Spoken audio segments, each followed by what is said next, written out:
out. You them haters is one time. What you gonna do about it? Haters over there. Bringing that beat like that. One time. Haterators. Nigga raiders. One time. Can't replace it. What you gonna do about it? Well, for all you haters, well, everywhere you go, bitches are gonna hate. But what happened when I start scrapping, making the world shake? Cause I have no problems with busting these niggas open, starting big commotions, hiding your body in evidence in the ocean. Everywhere you go, bitches are gonna hate. But what happened when I start scrapping, making the world shake? Cause I have no problem with busting these niggas open, starting big commotions, hiding your body in evidence in the ocean. Everything I do gotta be discussed. Something that's true to me is trust. But who can I trust when these niggas so shady? Talk so much but they calling me crazy. Behind my back telling lies, not facts. See I walk and I talk like I'm on that, but I just be me, ain't change myself. My brain maintains, so I gave my wealth. Some niggas hate me cause they can't fake me. Some women hate me cause they can't date me. I'm mistreated, never conceded, and I don't plan on being misleaded. Down on my luck, hold up, guess what? Get back up whenever I mess up. You playing with fire, you think it won't burn, but that's just a lesson you gon' learn. You know my name, but you don't know me. Them games you play is all for me. The games you play and the names you say could get you killed on any day. At a drop of a dime, niggas stop on that line trying to increase the peace. When niggas start dying, you a little too late. Them niggas too fake, I ain't think it was true, but niggas too fake. Well, everywhere you go, bitches are gonna hate. But what happened when I start scrapping, making the world shake? Cause I have no problems with busting these niggas open, starting big commotions, hiding your body in evidence in the ocean. Everywhere you go, bitches are gonna hate. But what happened when I start scrapping, making the world shake? Cause I have no problem with busting these niggas open, starting big commotions, hiding your body in evidence in the ocean. Don't hate, you hate, why hate? Is it cause all the dough that I make? Or maybe cause you wanna be like me? Can't compete with R.E.double-D. Better beware when I get on the mic. Live and uncut every day, every night. Why you gotta hate on everything that I do? Getting pissed off cause it's me, not you. It ain't my fault that I'm making that cash. It ain't my fault that you want my stash. It ain't my fault that your man want me. It ain't my fault now, can't you see? Jealousy and envy, don't offend me. In my face, tryna act all friendly. Getting paid, gotta make that money. Y'all ain't never gonna take that from me. On the road with my crew, we set it off, y'all know how we do. I know the next time that you see my face, no matter what, you still gon' hate. But it's okay, cause I'm doing my thing. I still keep it real, that ain't never gon' change. This goes out to all the haters out there. Say what you want, cause Big Red don't care. Well, everywhere you go, bitches are gonna hate. But what happened when I start scrapping, making the world shake? Cause I have no problems with busting these niggas open, starting big commotions, hiding your body in evidence in the ocean. Everywhere you go, bitches are gonna hate. But what happened when I start scrapping, making the world shake? Cause I have no problem with busting these niggas open, starting big commotions, hiding your body in evidence. Oh, what is up, Straight Talk Society? This is your host, Trevor, and I'm back with another episode of Man Talk Monday. Hey, man, this is the hottest show on YouTube on Mondays in this time slot. We're just waiting for y'all to catch up. Hey, man, shout out to the greatest moderator in the business, Keela. Glad to see you back. Happy anniversary. Happy anniversary, man. You are my partner. I don't never like to say his name on air because like the song said earlier, we got so many haters. I don't ever just want to say his name, but shout out to you and my boy, man. I've known him since 4th grade. I think I know Mike a little bit longer. Yeah, I met Mike in 3rd grade, and I met your husband in 4th grade. So shout out to both of y'all, man.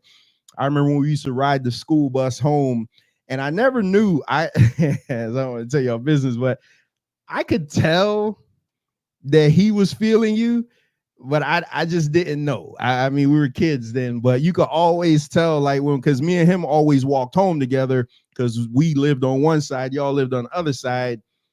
And he'd always just be like, yeah, man, you know, he always just gave that look. Like whenever you came around, he'd just be like, damn, you know, like he just wanted to bust out singing some Charlie Wilson or some butterflies is what I feel inside.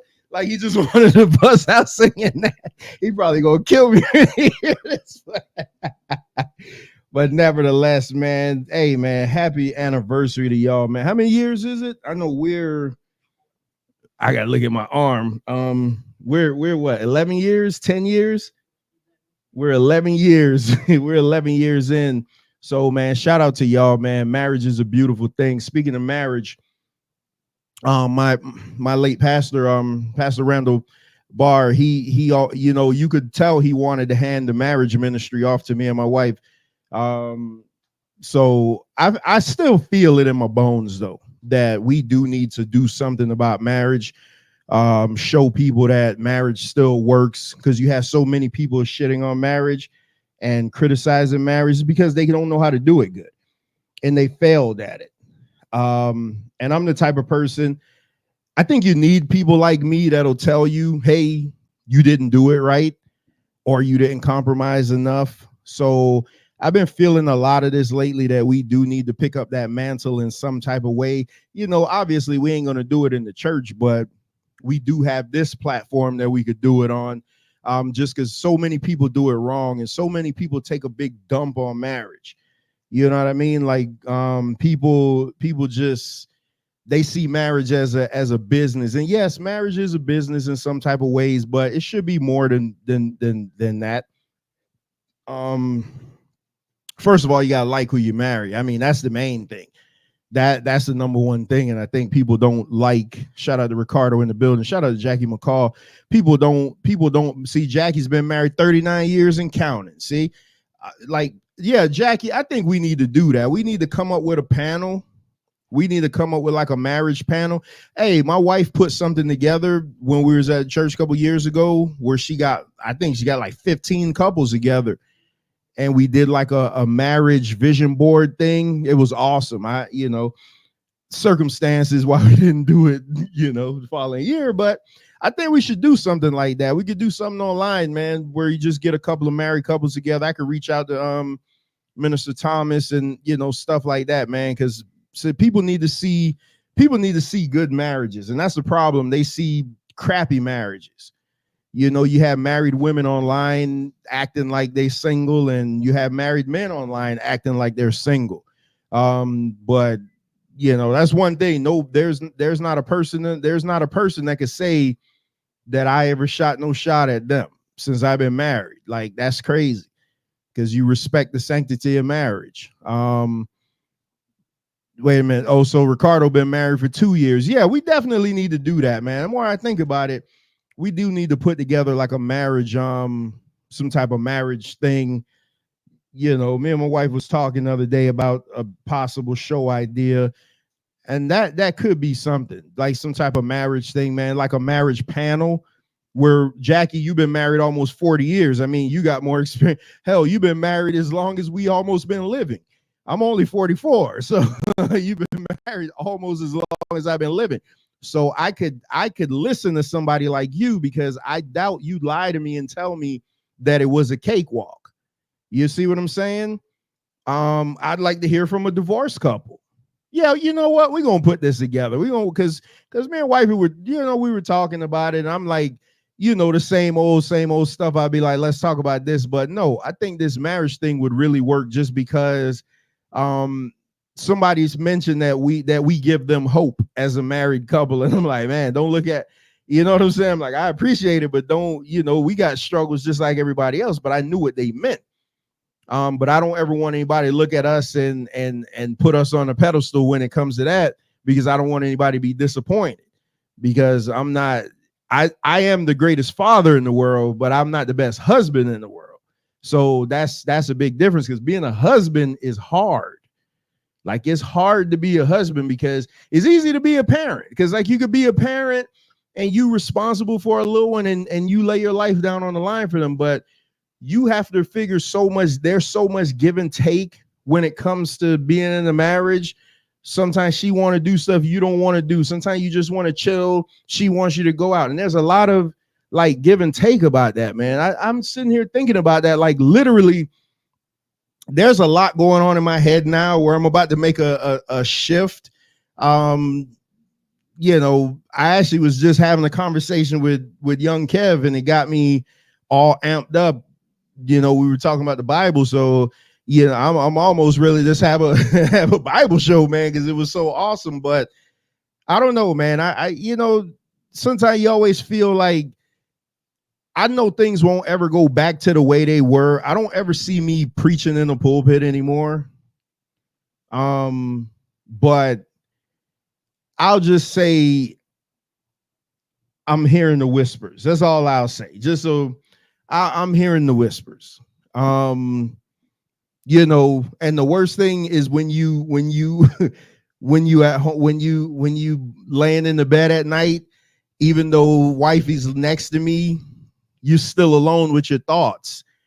And you like, man, you starting to see your life in front of you. And you're like, man, you know, there was this part of your life that you really didn't put the bow on. So I've been feeling that way lately. I'm not even gonna lie to you, man. See, now I'm sitting here talking about to get all emotional and crap, man, because is something is always been inside of me, but I just can't do the organized religion stuff anymore. I just can't do it, man. It's just, but there's so much inside of me that I'm such an orator that I literally could. I always said, man, if I wanted to be a crook, I could do it as far as the way that I could talk to people, but that's not in me. I literally feel like there's something missing. Like I have everything now. I got the wife, I got the kids, I got the cars, I got the house. It's like, but there's still something missing. You know what I mean? Like something, God, this wasn't even what I want to talk about. I ain't even get into nothing we doing this week, but there's something missing. There's something missing. I'll just leave it at that. There is something missing. Jackie says it's a lot of hard work. I don't see how she puts up with me all these years. Hell, Jackie, you've been married 30 plus years. I don't see how my wife puts up with me.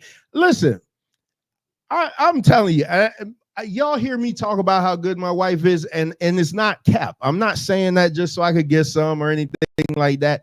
It's not cap. I am serious. She made me a better person. The version of me that she got was shitty. She made me a better person. So that's why I could put up with some of the stuff she does. Like she don't always, you know, it's women, men, we don't always agree. But you know, it's just like, I don't know, man. See, now y'all making me all. See, I didn't want to do this, man. Where my partners at, man, so they could come make me toughen me up, man. Where she asked me if I need a hug. Where's Wayne? You're about to make me cry. Where's Wayne and Mike, man? Put the APB out on the manosphere. Where's Wayne and Mike? I don't know, man. I think sometimes we try to hide behind this macho facade and try to act like, oh, we're all that we need. And in actuality, it's not. Like, I don't think there's another person in the world that I would have wanted to have kids with besides her. Like, I talked on MD's show the other night that my ex had an abortion and came and told me after the fact. Because, you know, the abortion thing is so big in the voting cycle right now. And, you know, it hurt me because I'm like, man, there's the one thing I always wanted that I never had was a child. And I'm like, man, this bitch went and took it from me. That's exactly what I said. And, you know, so it really bothered me. And I'll let y'all a little inside of baseball just because this is how I am. I harbored a hatred and a vendetta towards her for that, because I felt like she took something from me in addition to the other stuff that she did. So when me and my wife had my daughter, it's like, man, you know what I'm saying? Like, I always wanted little girls. I got a little girl, man. It's like, the best thing in the world, man. But yeah, man, I honor my queen, man. That's the thing. I know a lot of people, like to put women in the back burner, and y'all hear me say stuff sometime as far as women leading and stuff like that. I do feel that way, that if a man is present, a man should be the one leading if he's present. But unfortunately, just like in scripture, God called out to Adam and said, Adam, where are you? Adam wasn't in position. And that's the unfortunate fact. So I think sometimes men, we just got to get in position, and we make ourselves worthy for them to allow us to lead. You know what I mean? So like, we're not sitting there just trying to lead and you have no qualifications to lead. Like I'm not gonna listen to somebody who never took a lick of alcohol trying to tell me I shouldn't be drinking anymore, or trying to tell me, a recovering addict, why I shouldn't do it. You know what I mean? Stuff like that. So it was Jackie. That's for sure. No other woman could have grounded me like she did. Yeah, man, absolutely, Jackie. That's why, see, y'all don't understand. That's why me and Jackie had a relationship that we have, because Jackie will say that, but then you'll have other religious guys that'll say women's supposed to be subservient and they should stay in their places and stuff like that. And I just don't believe that. I just don't believe that. Yeah, in my house, I make the decisions because I'm capable to do it. If I wasn't capable to do it, then I'm gonna have to be like, hey, man, you got to make this decision. But no, you got to come up to that type of stuff. And that's so, yeah, we have to somehow get into this marriage thing because it's needed. It's definitely needed. I didn't just think it was so needed until now.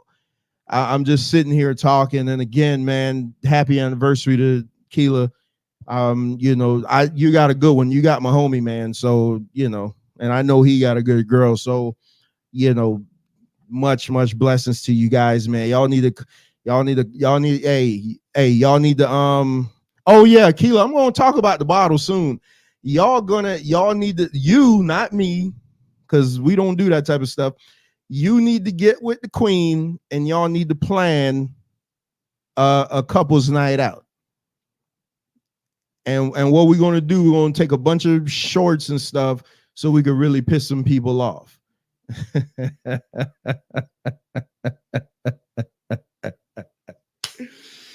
Okay, so Keela points out this bottle of 1800 tequila that's behind me. Hey, look at the name, tequila. So this is the Miami Dolphins signature bottle of 1800 tequila.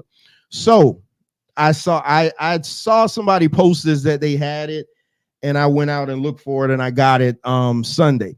So this is what I said I'm gonna do. I said I am not going to open this bottle. This bottle is not open. I am not going to open this bottle until the Dolphins win the Super Bowl. Now, everybody made fun of me. Keela, Zay, they all made fun of me and said, well, you're never going to open the bottle. So I'm going to walk that back a little bit. I'm going to walk that back a little bit. I will open this and take a shot of this live on air when the Dolphins win a playoff game. Now, y'all may be like, oh, that ain't nothing. The Dolphins haven't won a playoff game in over 20 years. So this bottle will be open live on air when the Miami Dolphins win a playoff game.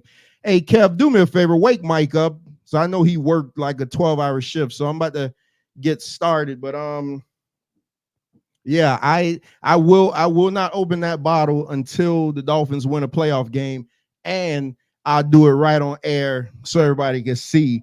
But until then, it's going to sit right back here. Just real quick, what we have going on the show this tomorrow night, we have Tape Fist Politics. They'll be going over the Barack Obama chastisement. But we're going to give you a precursor of that tonight, because I got it in the docket for us to go over it. That's why Wayne needs to be up here.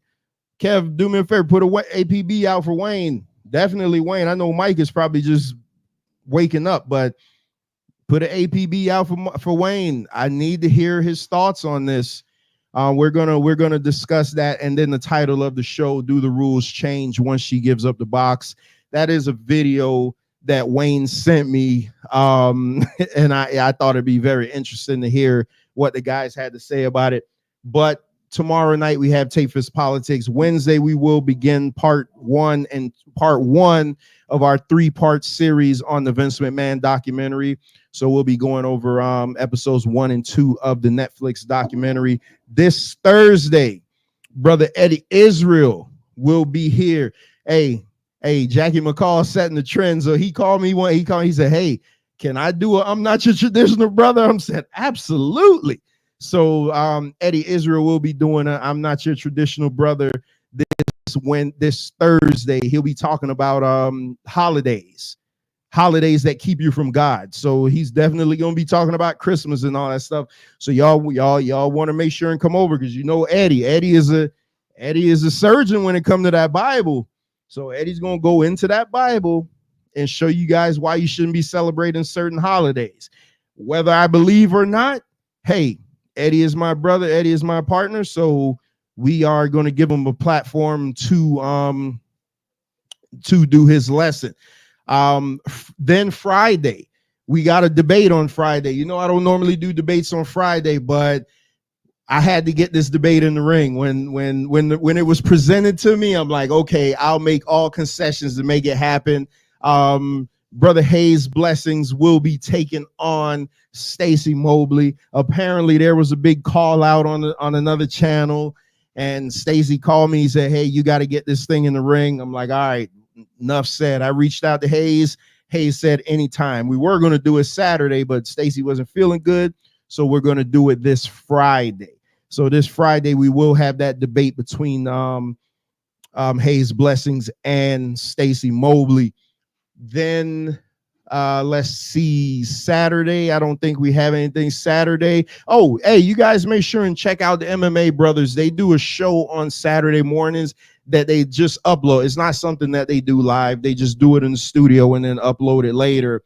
It's called Body Shot. So basically it's a 25-minute show. They just run down like 5 random topics in the MMA world. Excuse me, in the MMA world.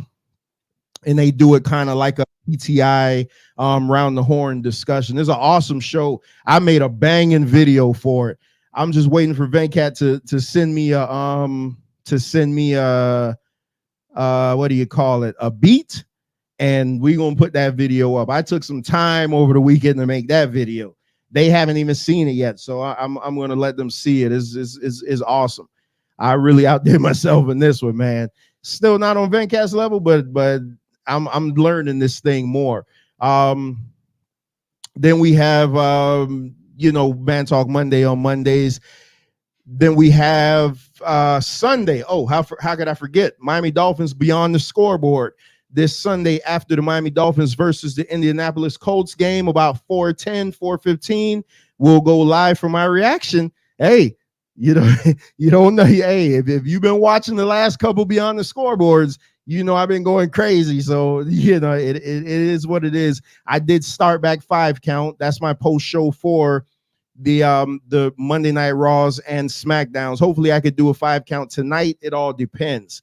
I may be able to get one in. If not, I'll try to squeeze it in for tomorrow. But I think that is all the announcements for now. Oh, and Mike's schedule has become more friendly, so look for that after dark really soon. So Mike, Ricardo, and Moon Goddess, they're gonna be doing that. And besides that, I think that is it. Oh, I might as well give you the rest of the debate schedule. Then next Thursday, our very own Jackie McCall will be back doing I'm Not Your Traditional Brother. The topic of his, y'all better get all your preachers for this one. Should preachers be paid to preach the gospel? Oh my goodness. When you talk about Jackie is going to shake some stuff up, that is exactly what he's about to do. But I do see Big Money Mike and Young Master Kev in the back. So guess what?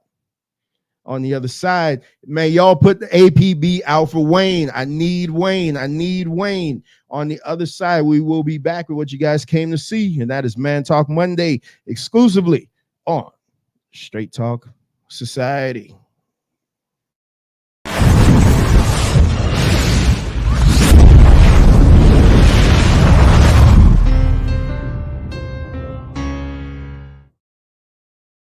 Acknowledge me.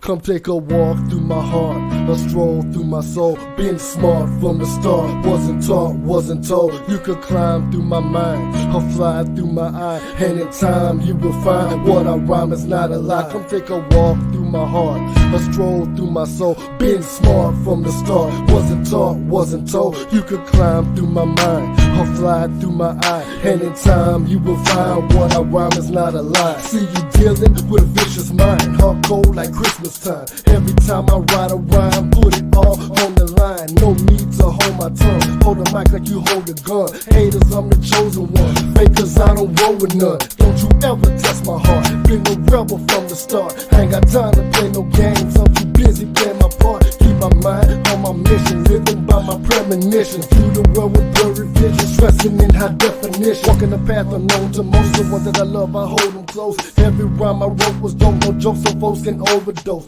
Lyrically, I'm legendary. Yes, I'm very necessary. Plans to see my adversaries buried in the cemetery.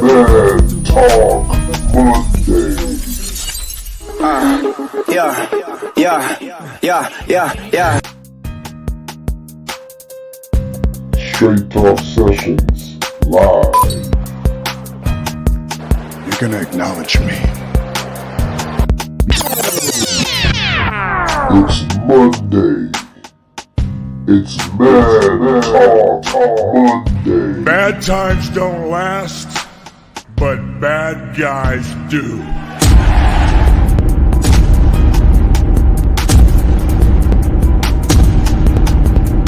But we have a responsibility and a duty to be fathers. Not to just make babies, but to be real fathers. And you can't expect any good to come to you if you don't visit any good on your son or your daughter. So, be a man.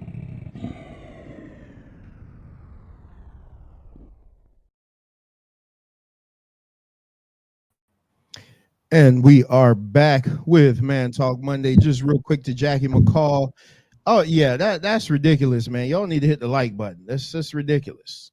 Just hit the like button. Even if you hate watching. If you hate watching, hit the dislike button.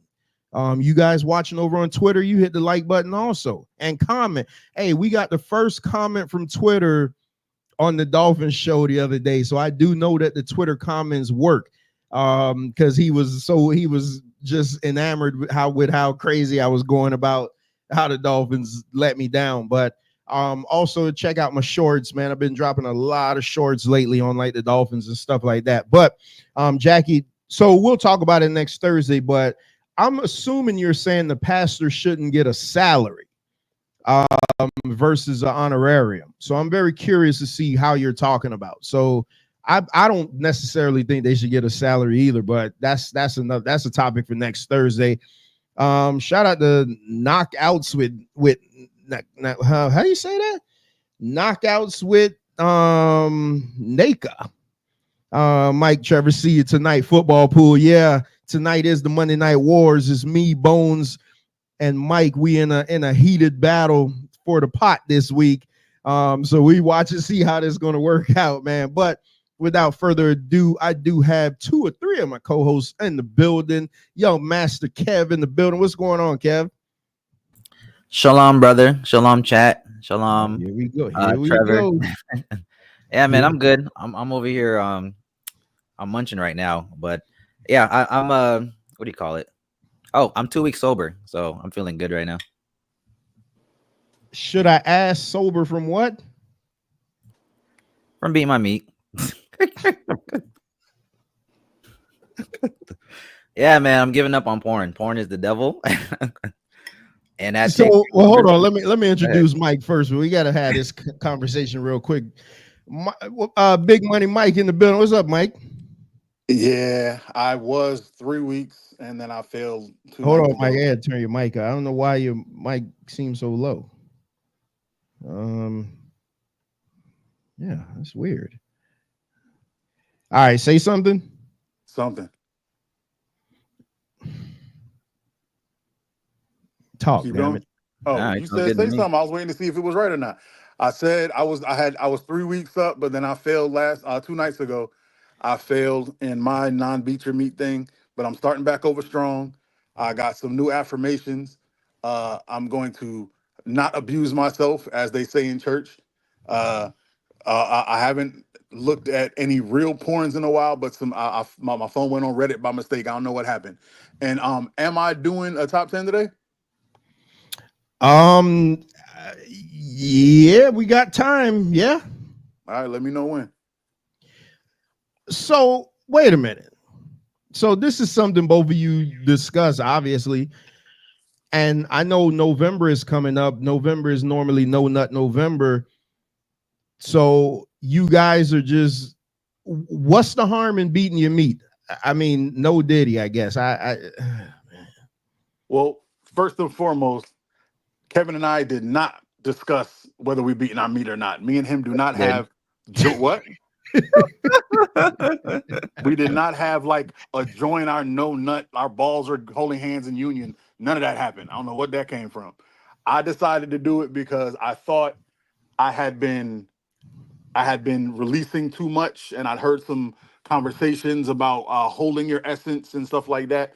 And I realized many times I've had sex with people that I didn't really need the orgasm. I just like the thought of pleasing someone. And when I love to see the way a woman sounds or where they look and making them say things. I don't really need the orgasm all the time. So I was just like, let me see what happens if I withhold my essence, maybe make me a little stronger. You know what I'm saying? So I did it for a while, but it did have some adverse effects. But which we're not going to talk about because I can see Maria G already laughing. She didn't already laugh twice, emojis and Peace to letters. Maria G. Glad to see you. You know what I'm saying? And I don't want, and it's Ketat's anniversary, so I ain't trying to like mess her anniversary up. See, she already telling me, you're right. This ain't after dark. You're right. My bad, Ketat. My fault. My fault. Go ahead, Kev. I'll be damned. This is our show. Yeah. So wait a minute. Hold on. Kevin said Kev, hour. Go ahead, Kev. What's the reasoning behind this? Well, one, porn, like I said, is demonic. And based on what? Well, okay, for example, you're pretty much getting off. If you're a guy, you're getting off on another guy getting off. I never liked that. I always felt like that was like making you conform into being gay or like opening a door to being gay. So that I never liked. But I still watch porn, or I kept watching porn either way, just like lesbian stuff. And then like it got to a point where even though I had like a real chick like either coming over or I had a real chick in bed, it got to a point where like I couldn't even get off on her. Like I had to like have either like porn on the TV or like I had to have like extra stimulus in order to like get off. So yeah, I just got tired of it like having a control over me. Yo, my dude, that's deep as hell. Could it have just not been the girl? Could it have just been the girl wasn't attractive to you? Of course not. If my can I say the D word? Go ahead, Kim. Go ahead. Yeah, she can make my dick get up, then I can do my thing. Hey, you're not wrong, Kev, because like it's been a while. I thought it was because I've only made love to one person that I was in love with at the time I'm making love to him. And I used to bust with her all the time. And since then, I don't really bust with shit. Like my ex-wife used to get so mad at me. Like, what you trying to say? And I'm like, nah, the coochie fine. I just don't. And like, I would like get them off when they get off enough nuts to make them happy. I would just be like, all right, now, do this for your boy real quick and let me bust. But like, that's not normal. So Exactly. I don't know. Right. Maybe I don't know whether it was desensitizing or mentally, because anyone that has ever messed with me know I love to record. I'm a recording freak. So Facts. I like to I like to watch myself and the person while I'm with the person. Like I always thought it was it's a fly as hell for a girl to watch herself give you dome while she's giving you dome. And it really takes that for me to get there. You know what I'm saying? So I'm like, it shouldn't be like that. So I'm just like, I don't know if it's desensitization or my mind being desensitized, but something had to break. So that's why I pulled back. Yeah, some had to break for real. Some had to Hey, break. Too much so busting. so let me add, because Ricardo says y'all become desensitized. So now what y'all saying is not not rooted in truth. So I'll say that because I know some guys. So say you have a chocolate queen like I have, and the only porn you want to watch is white girls. So it's weird. So I could see how that would mess you up because you watch it so much that now in your mindset you're like, oh man, all I want is white girls, even though I got this chocolate in front of me. So yeah, I can see how that would would do. It didn't do that for me because I watch filthiness and then I would just make the woman I'm with more filthy. That's it, but it still wasn't doing it. Cause like I like to watch like degrading and all that stuff. And then I got a girl who just wanted to be degraded and it was amazing, but it still wasn't helping. So it's like, yo, there's only so many times I can spit in your face and it don't get me off that I'm not gonna be happy. Agreed. And sometimes you can't even get it up. And it's like, yo, I've been waiting for you this whole time. Meanwhile, I went one time I had a girl coming over like the next day. And then like my dumbass, I'm like, ain't nothing wrong with, a little fun, a couple days before. And then when it came to that day of to perform, man, my little man let me down. And you know why? Because I didn't have enough energy for it. Because I couldn't control myself. So yeah, that's the way I am right now. And also like when you hold it in, that kind of like gives you your inner wolf. You know what I'm saying? So when it comes to like getting motivation or like even just performing, like that's going to give you that extra like push to be like, yeah, I got to get this out, so that's where I'm at. I'm not gonna hold you. Like after the release that happened 2 days ago, it threw me because I was in bed and I got a call. You all, like anyone that talks to me, I got like 2 women that try to sleep with me and I refuse to sleep with them, and they keep trying. I keep saying no. Well, the one that lives closest to me called me and started like saying all the things that a man wants to hear. And I was like, yo, stop playing. And then she started like, oh, there's not going to be anything to clean up when I'm done with you. And if you know me, that's what I like. And I was just like, yo, I got to get this off. So I hung up on her and I just got it. And like, when I got it off, I was still like, my joint was like, yo, we can go another 2 rounds. I was like, yo, I feel like I got recoil like I'm back in my early 20s. And I'm like, that's just for 3 weeks of staying off. So I'm like, yo, maybe I got to, you know what I mean? We got to hold that energy, gentlemen. Yeah, you got to hold that man energy. We release. I think Dr. Sebi even said that you release too much of your stuff. We got to hold on to it. Yeah, because girls can feel it. So okay, so hold on. So would that apply to a guy that's just getting cheeks every day? No, I think the guy getting cheeks every day doesn't realize how weak he is. He's a slave to the cheeks. Agreed. Wow, hey, that's man. Hey, listen, just so you guys know, none of this was planned. This man talk. I had a clip from Corey Holcomb that I was going to play first, but Ricardo, that's going to have to wait. That's going to have to wait till next week, Ricardo. So we can talk about it. So wait a minute now. So you're saying even if you get in the cheeks, if you smacking the cheeks every day, then you still so y'all are big on semen retention then, because I remember that was a big thing one time. I just thought it was something somebody made up. And that's hence the whole No Nut November. Yeah.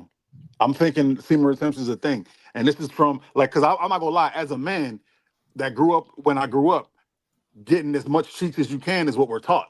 But retaining, it's made the cheeks that I get more quality. He's not lying.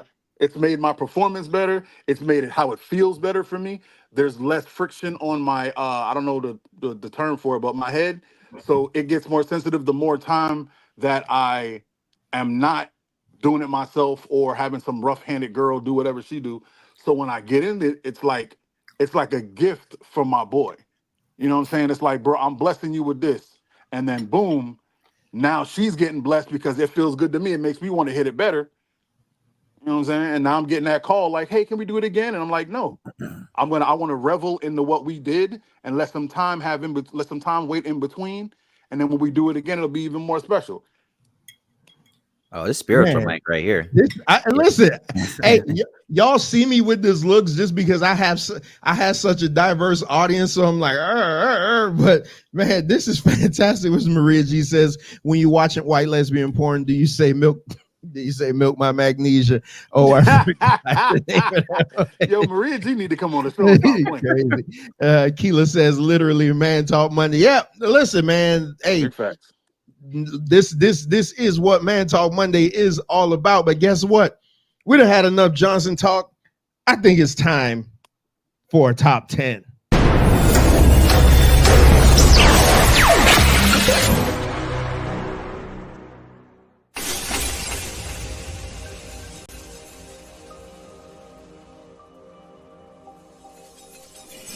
Being right isn't always the point. Let's go. Old hoes got new tricks, old folks ain't my new whips. Old chill spots got upgraded, F vodka and Netflix. Old J's for these new fits, old blaze backwoods piff. Old bills that I got them faded, now deposits and checks ripped. My old homies was reckless, whipping in the bando, couple white girls jiggling topless. Rock mixed with thoughtness, rock life recognized. Far from a thug, but I got mine. And an 18-month-old with my initials giving me the 9 to pop mine. And it's registered, so I sit next to your body while you shot crime. Card in my hand on my head, tell them, oh yeah, I shot mine. Stop lying, that confession, that shit was so cold. Another nigga beat that was watched last week, man, that shit was so cold. Chip, you know what? You just made the list.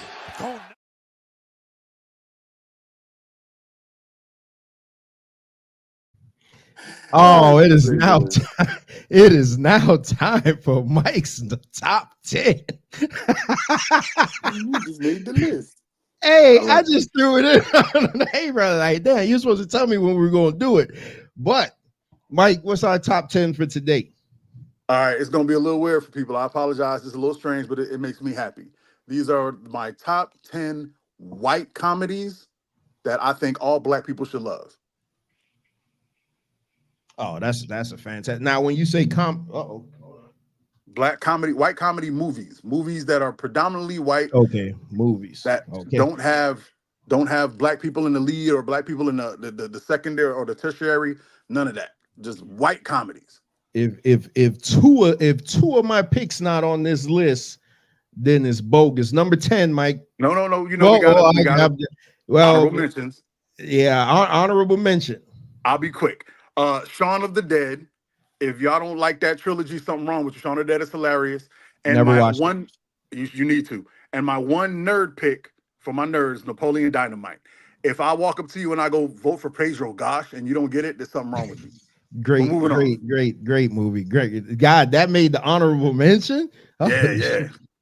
Wow, I thought that was top 5. Nah. No, number 10, Mike. Number Peace to 10's my a little boy in old. the building. Y'all gotta remember I'm old. Number 10's a little old. American Pie. American Pie is that's one of them. American Pie is fine. Never had I looked at an apple pie the same after watching this movie.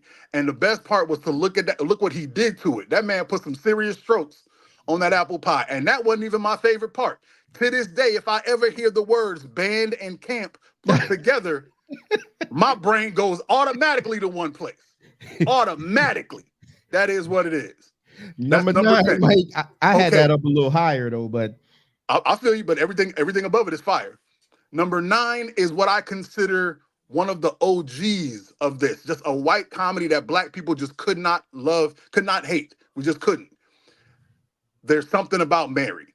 Bro, when the semen got stuck in her hair and she thought it was mousse, and she walks out with the nut and her hair stuck in her bang. Bro, when I was young, that threw my head off. I had never seen sperm jokes ever in my life. And I think that started, what's his name? The little dude? Damn, the main character guy. I think that started. And you remember when he got his nuts caught in the zipper and the black dad was like, how'd you get the twig above the berries and the berries and the twigs? What's going on? Like, man, bro, Something About Mary is amazing sauce. You just don't understand. That's why you keep being your meat. The only thing I remember about that movie is somebody getting hit in the face with a football. And I ain't even bring that up, and it messed her nose up. I ain't even bring that up. That seamless, thank you, Bones. The seamless scene is classic. Number 8, Mike. Now I need to make an example. I mean, I need to make a disclaimer. There are some movies in here because a lot of black people love certain people, and I can't put too many movies from the same person on the list. So when I name their main movie, you got to assume that all the rest are there. So number 8, Old School. Old School has a place in my heart. Just to hear the color blue. Whenever I hear blue, you're my boy, blue, bro. Just when they were throwing the penis attached bricks off the roof, just to have Snoop Dogg show up out of nowhere. That was the first time I ever heard earmuffs. You remember earmuffs? That was the first time I ever heard anybody say earmuffs. Don't curse around my kid. Like, what are you doing, bro? That movie was amazing. If you haven't seen Old School, you're doing yourself a disservice. Old School, number 8. You know I don't like Will Ferrell. You gonna have to let that go, sir. Will Ferrell. Will Ferrell looks disgusting to me, just like my hatred that I have for Adam Sandler. My wife will tell you he's the most disgusting person in the world to me. Number 7, Mike. I feel bad for you because they both on this list. Number 7 is the first young coming of age movie for my generation. They've had the weed smoking movies back in the day, but Superbad for my generation was a different thing. Superbad was something different, bro. and it was the first time I'd ever seen a guy do something that was semi-gay, and I didn't feel when he booped his homeboy's nose. I was like, bro, I'm gonna let it go. They having a moment. You know what I'm saying? And the McLovin and the cop, bro, you gotta give him props. And that made me love Michael Cera. Michael Cera took off in another stratosphere because of that movie. Number 7, Superbad. If you ain't never seen it, there's something wrong with you. Fantastic movie. That gold slogger, everybody wanted that. What? Facts. Number 6, Mike. Number 6 is the other movie that is hated by my moderator. It is the one of the best movies by this gentleman. It's not his best because I think his best was Waterboy. But Big Daddy lets you know that he was a force to stay. Big Daddy was something, bro, to watch him take this little boy and raise him as his own, but I'm not even saying it right. To hear a little kid go, I can wipe my own ass, but I can wipe my own ass, and meant that shit. He let him dress himself to go to school, bro. It was touching, but it was funny, but it was like the first time you saw Adam Sandler is more than just a joke. So because don't get me wrong, Waterboy was crazy, but Big Daddy, bro, Big Daddy touched a place in your heart. You saw that in theaters, and you were like, okay, Adam Sandler got a career being more than just a joke. But Big Daddy, number 6, go watch it if you haven't. Never watched it. Number 5, Mike. That is insane. Number 5 is another person who has a long list of foolishness that we love to watch. But my favorite was the second one, the Austin Powers, Part 2. Bro, I don't know what's wrong with y'all who don't like this dude, but Austin Powers is amazing. Even the third one with Beyonce when they finally let a black girl in. But Austin Powers was amazing, sir. You know what? We're gonna say Austin Powers as a whole. Because when he was gold member, dude, when they were in the tent and they were trying to hammer the thing in the tent and it looked like she was putting a super duper dong in his ass. Oh my gosh. If you haven't watched Austin Powers, you're doing yourself a disservice. I'm trying to let you know these are things you need to watch, people. Austin Powers is amazing, and go practice on your British accent. Randy, baby, yeah. Never seen that one either. That is insanity. There's certain people that when I see them, they gross me out. You need to let that go, sir. That thing is fire. Shout out to Hassan in the building. Number 4, Mike. Number 4 is, I'm sorry, Old School wasn't really his movie. He was the third character in that. This movie, he was number 1, and it encompasses Step Brother. It encompasses all of The Run, but Anchorman, The Legend of Ron Burgundy. Bro, just go watch the Anchorman fight. Just go watch the fight. Just the fight alone, you're going to be dying laughing. Just watching Steve Carell go from the straight-laced person to this insane yo, I can't do Anchorman justice. All I can tell you is if you haven't seen Anchorman, you hate yourself and you don't like to laugh. Do better. Do better Didn't in see life. that one. Didn't see that one either. So I Well, I'm know talking to you. Do better. I know what's next. Then number 3, Mike. Number 3 is what I like to believe is the inventor of the foolish white guy for black people. The king, you know he's a king when he comes from one of our greatest black shows of all time, In Living Color. Ace Ventura, Jim Carrey. Oh my gosh. All of them. I've never in my life thought, what would it look like for a human to be born from a hippopotamus vagina? I know what it'll look like now because of Jim Carrey. I've never seen a man run with a bat. Oh my gosh. Yo, I've watching a sexy woman get turned around and have her tucked in balls and penis sticking out the back of some tidy whities. I did not know that was going to be funny, but apparently Jim Carrey let me know it was. We thought it was insane when it first came out. After we saw it the third time, we realized it was genius. Ace Ventura is amazing. It is my number 3. And it gave us the greatest scene of all time, the Miami football Dolphins in the Super Bowl. Number 2, Mike. That's how you know it was fiction. Number 2, another trilogy, but one of the greatest. Yo, I honestly believe this movie brought Mike Tyson back. Mike, real quick. They want to know part 1 or part 2. I wanted to ask that question too. Oh, first of all, we don't separate Ace Ventura. It's a unit. Really? Part 1 was absolutely part 1 was hilarious, but part 2 was fire too. I don't separate Ace Ventura. Ace Ventura is a unit to me. That's like saying titties or booty. No, I want a woman. Booty? No, both. If you got a girl with negative A cups, you wouldn't want to keep her. You heard what I said. Cap, I'd keep her. Yeah, no, boy, if she had negative A cups and the areolas of a man, you would be like, no, sir. You put a lot on that. Hey, not the man part, but yeah, I'll take negative fantastic, titties. Sir. I need both. I'm sorry. Oh my goodness. All titties matter. Exactly. Oh goodness, exactly. Man. All right, number 2, The Hangover. Man, all 3 of them. Yo, I have never in my life thought, I wonder what a monkey looks like licking a tiny Asian penis. I know what it looks like now. I don't know why I know what it looks like, but I had to. Bro, this man was in the elevator the whole movie. Bro, this man got a mic. This man punched out a time. Bro, it's just the insanity. Just full-fledged nutbag stuff happening from start to finish. All 3, all crazy. And all I can think in my head now is Fat Galifianakis singing that "We Could Be Best Friends" song. Like the whole series is insane. The Hangover number 2. If you haven't seen The Hangover, something wrong with you. And to add to that, everybody wants to hang out with a white guy like Phil. Facts. Because you know if you hanging out with Phil, you gonna get the ladies. Number 1, Mike. All right. I understand every comedy up until this moment has been wild, has been crazy. This one is not so much. That's why I had to bring my tone down a little bit. This is one of the greatest comedic movies I think has ever been made.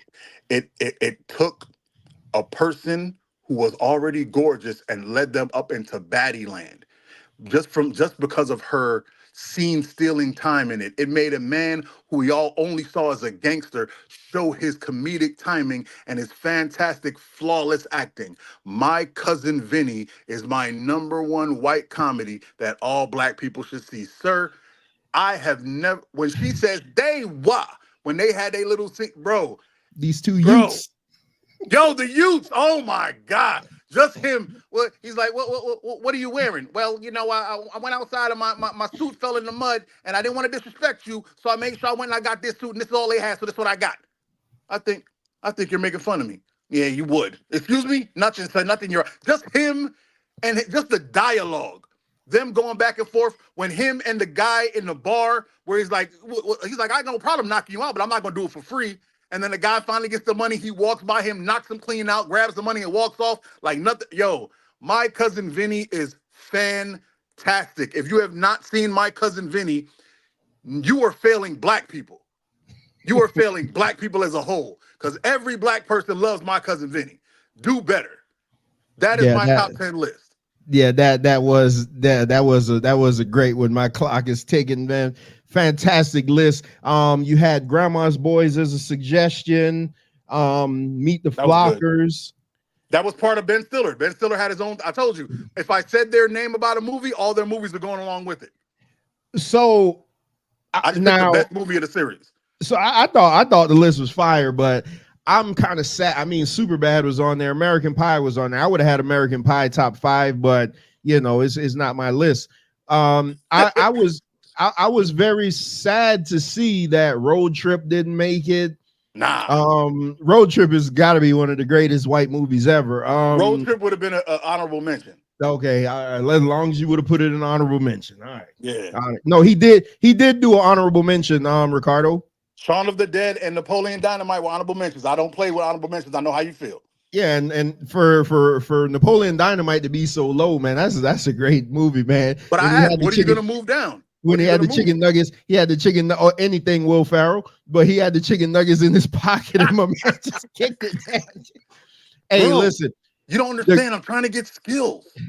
The greatest thing I ever saw was the Family Guy episode where Stewie got on a plane to go to Will Ferrell's house just to climb on a ladder and slap him in his face and tell him that wasn't funny. And that's how I feel about Will Ferrell. The best thing I've ever seen Will Ferrell in, and it's not a white movie, is the classic Ladies Man, where he was the gay wrestler. Yo, that was hard. That was hard. I love that movie, man. Suggestion for Mike's 10 funniest comedy specials albums. Mike got a lot of I know Mike takes all ideas. Please hit Mike up.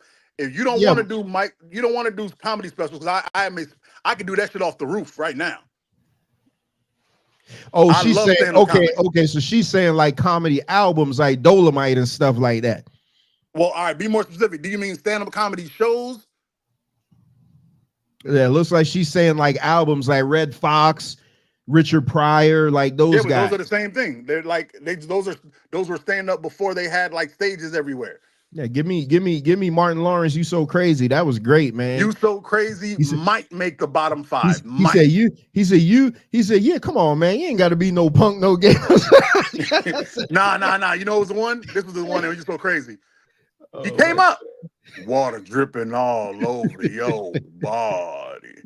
Man, that show was nuts.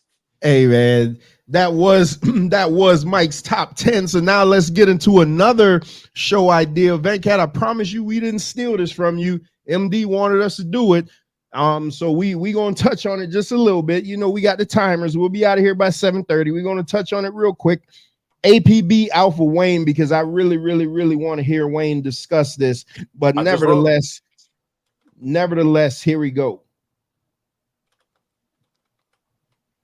I'm going to go ahead and just speak some truths, if you don't mind. Yes. Because my understanding, based on reports I'm getting from campaigns and communities, is that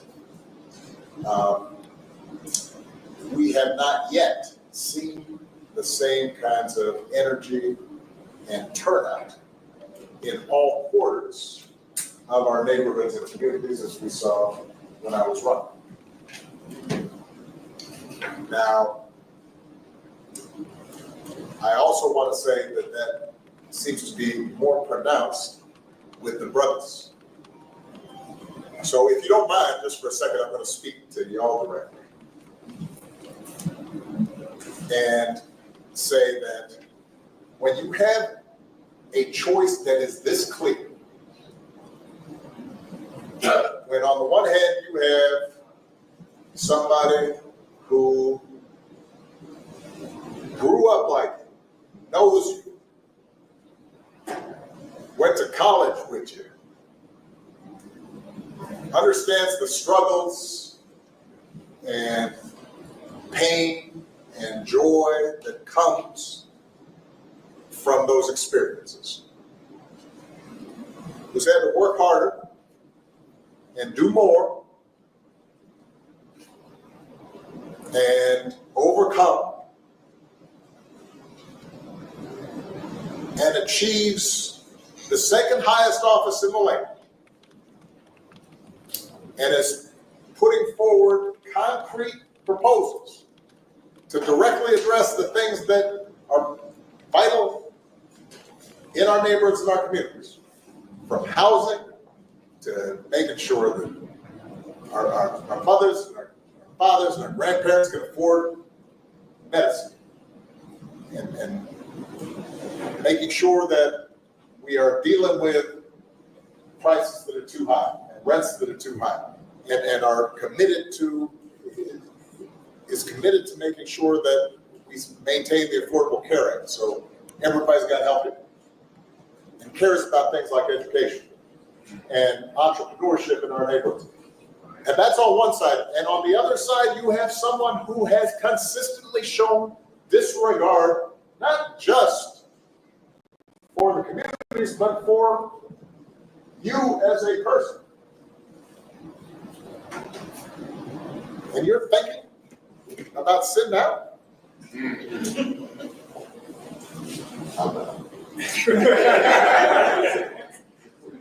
But, you know, because of Pookie might be. And you're coming up with all kinds of reasons and excuses.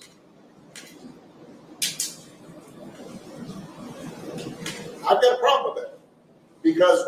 Because part of it makes me think, and I'm speaking to men directly, part of it makes me think that, well, you just aren't feeling the idea of having a woman as president. And you're coming up with other alternatives and other reasons for that. And that's exactly where I wanted to stop it right there. Hold on, I got one more that I want to play, because I just wanted to get to that point where he said that you're not feeling a woman as president. So listen to this rebuttal from a woman. Lecture to. Why are black men being belittled in ways that no other voting group? A tour of media to appeal to men. They need to appeal to the needs of the voters. And so when I was a delegate for President Obama in both of his elections in Ohio, right now the vice president is down 11 points in Ohio, even though I fully expect President Trump to take Ohio as he did twice, but to be down 11 points compared to President Biden, that is a problem. But this other issue I want to bring up is a problem too. Why are black men being lectured to? Why are black men being belittled in ways that no other voting group? Now, a lot of love for former President Obama, but for him to single out black men is wrong. And some of the black men that I have talked to have their reasons why they want to vote a different way. And even if some of us may not like that, we have to respect it. So unless President Barack Obama is going to go out and lecture every other group of men from other identity groups, my message for Democrats is don't bring it here to black men who, by and large, don't vote much differently from black women. And why, as a politician, we should be trying to get all voters to vote. And hopefully there are a few good men out there who do care about the stripping away of some of women's bodily autonomy. But this is wrong for President Obama. It is a wrong course for the Harris-Walz campaign to lay at the feet of black men when they have their reasons. In 2020, the vice president was labeled a cop, as we know. But do you think, sorry to interrupt you, Nina, but do you think he's right that one of the reasons is because they don't like the idea of a woman? It might be some listen, black men are socialized in the same society as any other man. So yes, is misogyny maybe a part of it? But again, is President Obama and is the Harris-Walz campaign going to lecture other male groups in the same way that they're lecturing black?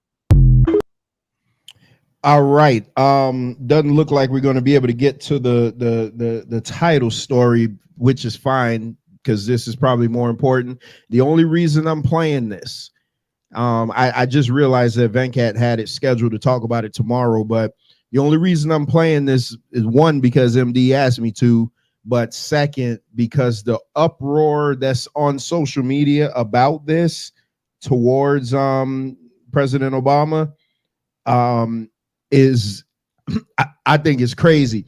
But You hear a lot of manosphere talking points. This, I guess, this show would be considered part manosphere.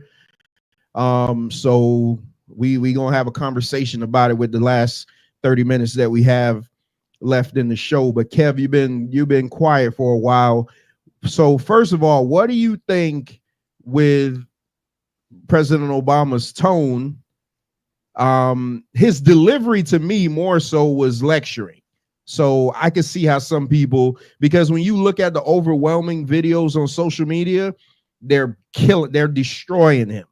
Like, who you talking to? You can't talk to me like this, and blah blah blah blah blah. Because his overwhelming tone comes off as more as, I'm your daddy, listen to me. But then the line that is setting everybody off, and I've said it myself, so I'm not going to sit here and act like I'm against this, because I said that this race is strictly about gender. It has nothing to do about anything else but gender.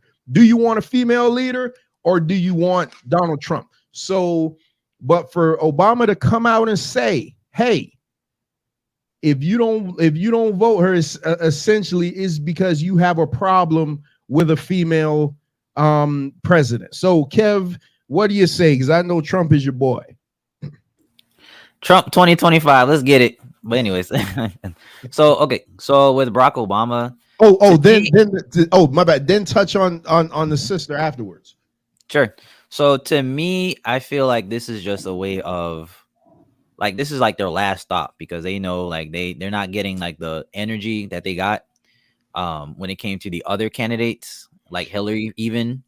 And yeah, the last stop is like, oh, we got to bring back Obama so we can make Kamala look good. But either way, when it comes to these talking points, and comes to his talking point, they're just deflecting when it comes to like, oh, you don't want a female president, because they don't want to address all the BS that they've been spewing when it comes to how the economy is, or like how things have been ran with a Democratic president. So I'm not really offended, me personally, because I ain't voting for that man anyway, or I wasn't voting for that party anyways.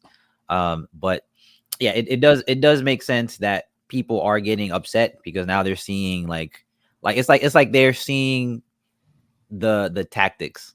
Can I say that?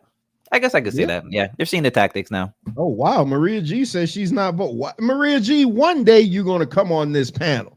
I know you love Queen us Maria over here on Man Talk Monday. I need you to come on this panel, because I am dying to hear why you're not. Go ahead, Kev. Oh yeah, that's it. So what do you feel about what the sister had to say? Oh yeah, same thing. I feel like, oh okay, well, yeah, let me address the men. Yeah, the same opinion. I feel like guys are seeing the veil, because when it came to the Democratic Party, like their whole thing when it came to minorities is like hope. You know, like, I hope I'm gonna do some shit for you. Meanwhile, they're giving gay rights and all this and that. So like I said, the veil is starting to come off. And when it comes to targeting black men, like that's just a way of like deflecting all the issues to say like, okay, you just want to vote for her because she's a woman. You don't want to vote for her because she was raised with an Indian mother and this and that. So it's all deflecting. I think it's all desperate at this point, but hey, who's to say? I could be wrong. So Keela, there's 19 watching now. I need to know how many likes we have right now, because or dislikes or something, man. Y'all gotta, keep the show in the algorithm. Mike, what's your thoughts on first what Obama said, and okay, so now y'all gonna start that you rather not be heard thing. What's your thoughts? Shout out to Cliff too. What's your thoughts on first what Obama said, and then secondly, how does the sister? Because this is clearly what Wayne would call mommy politics. That's why I wish Wayne was here right now. Can you hear me? Oh yeah. Okay, no, thanks, because I'm backstage. I apologize, sir. I normally follow your directions very well, but I can feel how I'm going to react, so I'm going to do it a little backwards.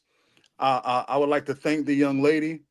I think it's very rare that anybody stands up for black men and for our rights and for our voice. I would like to thank her immensely. And you could see the chick who was the host couldn't wait to try to jump in to like knock it down. Like, no, but don't you think it's and shut up. She's defending who she defends. Let it be. It is what it is. So thank you, sister. I love you and I wish the best for you, and please be more contagious. Now let me get on Obama. First, I would like to say I am not voting for Trump. Okay. It's not because, and I'm not voting for Kamala because I love women, and those politics don't make it for me. I'm not voting for Trump because he's a white man. That's not what it is. I believe in who's going to do a better job. That's what I care about. I don't believe that a bunch of men are sitting around going, well, she got a vagina, she can't lead me. I honestly, wholeheartedly believe women are more sexist against women than men are. But I digress. That's not the point I want to go to. I don't even care about that. I said that to say this. If Obama cared enough about us as black men, he should have did something when he was in office. That's one. He should have did something for us, because we were his second biggest constituency. His second. Black women were first. We'll give it to him. But we were right behind the mugs. He didn't do. Apparently, the only black men he seemed to care about all wore wigs and said "child boo." That's the only ones he seemed to care about. Secondly, don't try to act like you talk to them niggas, man. You know what I'm saying?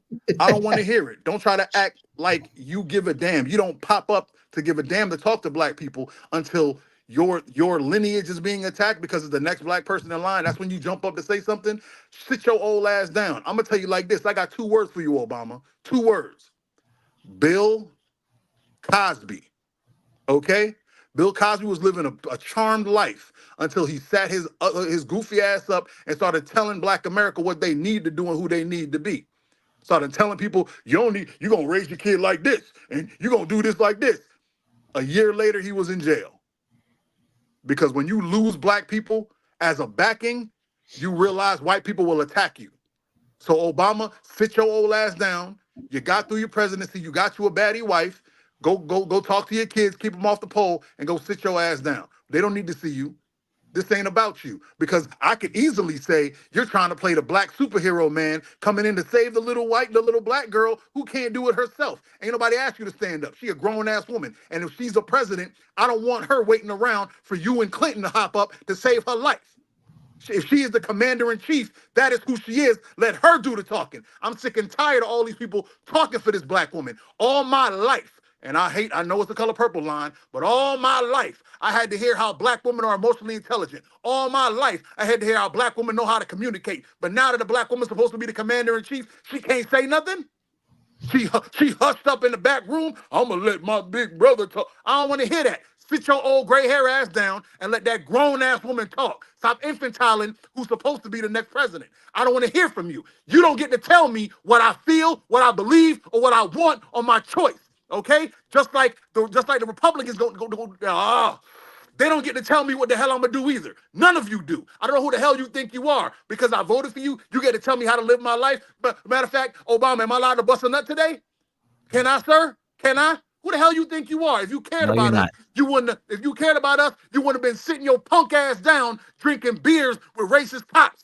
You would have had your ass up, making sure there was no off button on the damn cameras that they wear. But you didn't, because you couldn't think past trying to pander to the other side. If you thought about it, we would have single payer instead of this bullshit Affordable Care Act. You would have stood your ass up like a man and said, we ain't moving forward until this goes through, and then did something gangster to them Republicans. You had the House, you had the Senate, you had the presidency. You did nothing when you were there. You sat around, let them call you a bone through the nose punk, and you didn't do shit. So I don't want to hear nothing from you now. We're done with the 8 years of Obama. Sit your ass in the corner like Bill Clinton, get a Coke and a smile and a saxophone ring, and shut your ass up. That's how I personally feel. I don't know who you think you are. I'm a grown-ass man. You think I lived on this planet 40-something years and I don't know how to think for myself? I promise you, it works. My brain works. I don't need you to tell me what to do. Especially when you're probably getting told what to do by your wife. Go sit your ass in the corner. Let grown men do. We got grown man stuff to do. I ain't listening to you. You ain't my daddy. You ain't my mom. How about that? And I digress. So let me ask you this. Because I listen. Hey, if I had the bomb in the studio, if I had a new bomb made in the studio, I would have dropped it. But I think Mike, you speak for the the voice of the voiceless, if I had to be CM Punk, a lot of people wanted to say what you just said, but they feel so they feel so beholden to their color that, oh my God, the first black president comes out and talks. Now we have to support everything he says. No, we don't think like that. We're free thinkers. Y'all know my position. I'm voting for Kamala, but that's just because I think she's better, more qualified than Trump, not because of a Democratic Party, definitely not because of his skin color, but my values line up more Republican. I think Republican values are more so for what I feel as a man that I should be. Because I'm not into this. You just do whatever the hell you want to do, and you just allow everything. And then I don't think you could have peace and harmony like that. But what do you guys think, Kev? Where the sister that Mike brought up, the other girl, she tried to come in and be like the whole savior politics, like they bring up what Trump did. They always do that. We know what Trump did. Everybody knows what he did. Trump, what basically essentially Trump did. And you can hit the panel if you want. We got 14 minutes before we got to get off. The link is in the chat. So what Trump did is no different from what any man did. I'm not justifying it, but men are men. Men are going to be the way they are. Men are going to have locker room talk. Men are going to chase women. That's just what men do. But Mike brings up a good point. You don't see Trump calling his big brother in to defend him. So Kev, what do you think to in case of emergency break glass and call Obama to come save you after we've heard strong independent woman all our life? I think it was a good idea, to be honest. I just think it backfired because of the tone. Like, if it wasn't for the tone, but he said everything he said, then yeah, I think people will go for it. Because yeah, I mean, like I said in previous podcasts, like, you gotta do anything you gotta do to get the attention and to get the people like pumped up to actually vote for you. So yeah, if you're twerking, if you're bringing out entertainers to twerk on stage, I mean, yeah, you're doing what you got to do because you're getting eyes and attention on you. Yeah. But Kev, to that point, and I mentioned this on Tafis Politics. Y'all make sure and tune in Tafis Politics tomorrow because they're gonna be breaking this down even more. I'm pretty sure Venkat got like 1 million videos looking at this from every direction. But you bring up the entertainers that twerk on stage and stuff like that. I mentioned this on Tafis Politics. Why, when it comes to black people, you gotta appeal to the lowest denominator? Like, why can't you just ride off of what you're good at? You have to bring Megan Thee Stallion out to shake her ass. When you're appealing to the Chinese Americans, you don't have a walk out there with some dim sum and fried rice. I want some fried rice. Yeah, they should. So, but I'm saying, you get what I'm saying though. Why is it that when it comes to us people that look like us, regardless of what y'all say, that they got to, that's what you got to appeal to? Let me bring out all the entertainers. Let me make songs for them and this and that. Like, we can't see past what's in front of us. All we see, oh man, we see the rim with the car with the rims is hiding what the real agenda is. Nobody's looking at the agenda because you're too busy, got somebody on stage shaking their ass. You're too busy pulling hot sauce out of your purse. You're too busy doing all the shit that real people don't care about. Just appealing to the low-hanging fruit. So what do you think about that? Like, why when it comes to black people, you got to use all the tricks of the trade? Because the tricks work. The tricks work. Like, let's be honest, bro. Like, nobody cares about politics. Nobody cares about politics enough to do the education to even understand what both sides are talking about. Because with both sides, like, they have their policies out there. They're saying exactly what they're going to do, but nobody's going to pay attention to it if you can't keep their attention. Nobody's going to read like a 90-page document saying we're going to do this, and that, and this for these people and those people and whatnot. Like, no, like, the best thing to do, or not the best thing, A lot of attention is going to be on the entertainment. So the fact that you have entertainers on your side is going to make you look the best. Like there's a reason why they have Taylor Swift endorsing Kamala Harris. Taylor Swift is a huge international artist, like one of the hugest artists in the United States. And with that, like you're getting influenced by all the young people, right? Who normally don't pay attention to politics anyway. You're getting influenced by the moms, so that's recognition right there. So like, oh, I know Taylor Swift. Oh, I know Meg Thee Stallion. And then when it comes to like being relatable, you gotta appeal to the low hanging fruit. So like for example, she was talking about like, oh yeah, I wash my collard greens in the bathtub sometime. Who washes collard greens in the bathtub? What the hell? You're bugging. So you got to do that because it works. And when yeah, like I said, when it comes to people of color, I mean, we see what's going on with the immigrant situation. Do people care about that? No, but the oh, but the fact that they're being programmed to think otherwise, right? And that's what TV is. It's programming. They're being programmed to think otherwise. It's like, yeah, these people are gonna get away with what they're doing, and you know, if you don't want to be the type of person to get fooled by all this entertainment and glitter and glam, you got to get away from the TV. So Jackie McCall says too many black men are not going to be chastised. The way he presented it was wrong. Yeah, he just came off daddy like to me. I asked the question, what does a black man want? What is the black man's agenda? Stop looking for handouts. Hey, you ain't gonna get no argument from me on that one. Black man, get off your behind, tie your shoes, pull up your pants, and go make something of yourselves. Go out and educate yourself instead of working at some of these companies. Own the company. That's why we get a little disagreement there, because with me, I'm not against working for a company. I mean, if you're making a good living, I don't see any issue with that. But I get what you mean. E says, good point, Mike. I do think that Obama could have got more done when he had most of the government and his party. However, at the end of the day, politics is politics. So now E brings up a point that I've been hearing forever.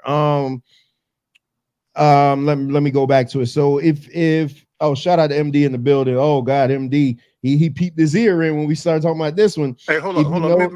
Before you move on, I want to make one point just real quick. This is to the Democrats. If you didn't want this to happen this way, you would have put the work in to make better candidates. You can't tell me Kamala Harris is the best candidate the Democrat Party has.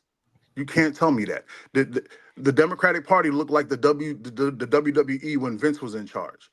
They have their big dogs and they're not building up their bottom. That's why it sucks.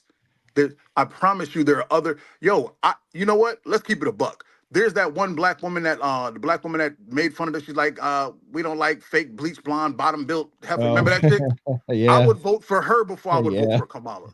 I would vote for her because there's a track record there. She's done some stuff. She's had all the stuff she's done has been her.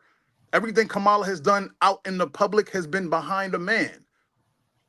And you don't get to tell me that I don't get to acknowledge that.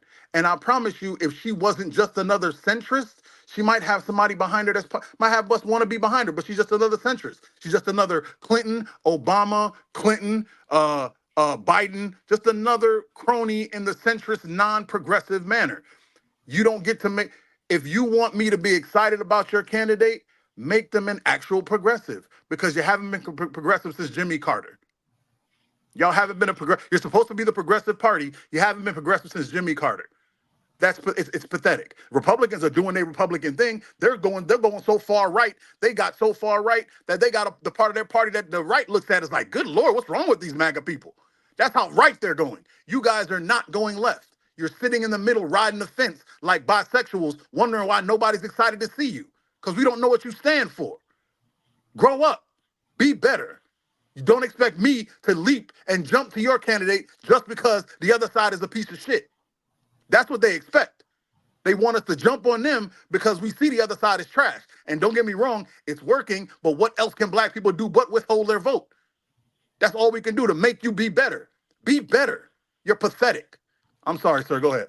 Maria G, you know, if you come up here, you don't have to turn your camera on, just so you know. Because I really need you to come up here.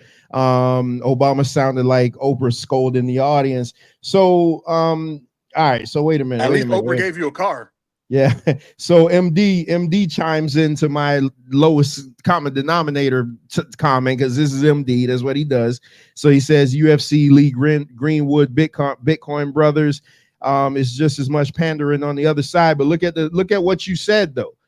You didn't put ass and titties, and you know you put shit that you put guns and butter, baby.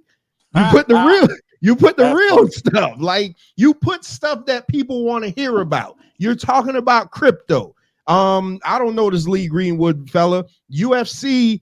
Hey, you put Dana White out there. Dana White's successful, multi-millionaire, running a company that's worth $9 billion. I mean, the best we get though is Meg Thee Stallion and hot sauce and collard green talk. Class versus ass. That's what I'm saying, man. I'm not saying that you don't have your tricks of the trade, but what I'm saying is, why are our tricks of the trade always so low and so easy? Like it's always so easy to just be like, oop, oop, oop, there you go. It's always so easy. It's like I'm waiting for the Popeyes commercial. The Popeyes commercial coming soon. Yeah. Oh, the Popeyes lady. You can get 2 pieces of Popeyes chicken if you. Yeah, if you vote for Kamala. It's like all our stuff is just so easy. We don't demand anything. I was referring to culture bias, but I get what you're saying. Yeah, and they're going to be talking about this more on Take Fist Politics tomorrow. I don't want to take too much off the bone on this, but this is a topic, and every now and then you get one of them passionate mic things. But so can we all agree that it works though? What, the pandering? But hey, again, I can prove to you it doesn't work. Cap. But again, Kev, it what I'm saying is, even if it works or not, why is it so easy for that? That's what I'm saying. Because they don't respect us as a voting bloc. And there Kevin, if it worked all the time, we wouldn't have had Trump won. I don't think anybody liked Hillary though. If it worked, Hillary was walking around with hot sauce in her purse. She was trying the same bullshit. That was hilarious. Okay, she was on Charlemagne the God in them show. She tried the same bull and it did not work. Probably because she was white. No. Don't say probably. Just admit that it didn't work. Probably. Don't say probably. Just admit that it didn't work. I was right. I can't agree with that, but okay. So you don't have to agree with it. It's just the truth. Go ahead. Another talking point that I hear all the time. So E is in the building. So it's like, so he brings up, which is true. I mean, we all know this by now. It's been beaten into our skulls for the longest. They always say, oh, there's only so much a president could do, blah, blah, blah, blah, blah. I feel like that's a cop-out sometime. Whenever you get to like these type of conversations, that always comes up as a cop-out when people start bringing up things about your candidate that you don't like.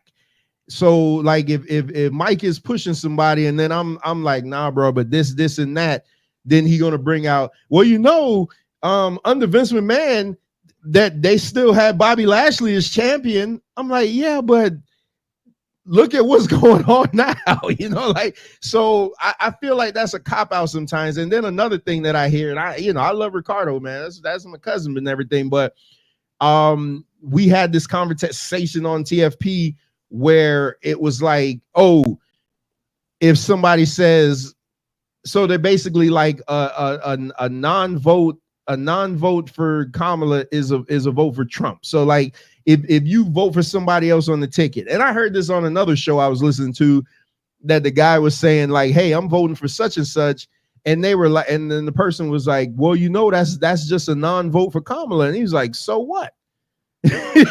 like so we're to a point now, and I've heard this so many times, bro, like, oh, you gotta vote for this person, because if you don't vote for that person, it's like, but you're doing all they ask you to do. Your civic duty is to go to the polls, correct? So now, why is it now that you're trying to now dictate and tell me who I should vote for? So that goes to show me that it's not really about being a independent voter and voting for who you think is the best candidate. It's go to the polls and make sure you vote for the person that I want you to vote for. That's what you get in our community a lot. Like, is like people just burn up inside when they like, man, I line up more with the Republican Party just because the values. I'm not into everything. And it's just crazy about that. So Mike, what do you think about that? Where people trying to tell you who you should vote for as far as, oh, don't vote for this person. Like, what was it last time when Jill Stein was on the ticket? Yeah, Jill Stein, you had Gary Johnson, and like I'm sitting there like, boy, one of these two might be better, like, but then you get the whole talk like, oh man, if you vote for one of them, it's like you're voting for Trump. Like it's weird to me. It's very, very weird to me. Sir, it is because they don't do their job. That's what it is. They don't try to make good candidates anymore. They just bite on the side that they're on. The Republicans say, hey, you don't want to vote for that side. That side has the gays. And then they get all their voters. And then our side says, you don't want to vote on that side. You're not black if you're over there. It's bullshit, bro. They're not trying to better this country. They just want their side to win. They want their gang to be in office. They act like, hey, just go vote is all that matters. It doesn't. It's not what matters. They don't care. Quick question. This whole thing it's an abomination, man, and that's why our country's going down the tube. Come join the fatalist side. Get you a one of those kayaks or whatever. We can put it up in a tree and you can sleep in there. Come sleep next to my Hyatt. You know what I'm saying? It's gonna be me. It's gonna be Van Cat. We got MD coming. Come through. I'm gonna try to get Maria G, but I gotta like lock her to my side because Van Cat said he'll take her. So I don't know, but we'll see. Quick question. So since you guys feel like, since Mike doesn't feel like pandering works, how come people aren't voting for, or at least going towards the side of like an independent candidate? I'll gladly tell you, because nobody wants to be a loser. You see, they're not voting for the candidate. They're voting for their gang color. They're voting for blue and red. That's why it was, oh, we're voting for Biden. Remember that? Oh, I'm hot for Biden. And then Biden got out of there. All of a sudden, you didn't see the numbers drop. They weren't loyal to Biden. They were loyal to the blue. Okay. So in a sense, pandering works out, because if people were actually paying attention to politics, they will go for the independent candidate. Yep. No, they wouldn't. No, they're paying attention to their color. Nobody wants to go independent because independents don't win. That's why. That's why nobody would vote for black until Obama won. Now they're like, oh, we're gonna look at blacks a little different. A black one. Until you prove yourself, they're not gonna ride with you.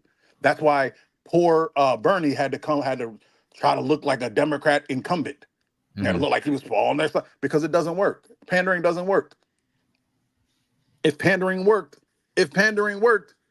Kamala would be in office right now. Trump would have gave up. Like, oh Lord, they brought more hot sauce. We can't beat the crystals.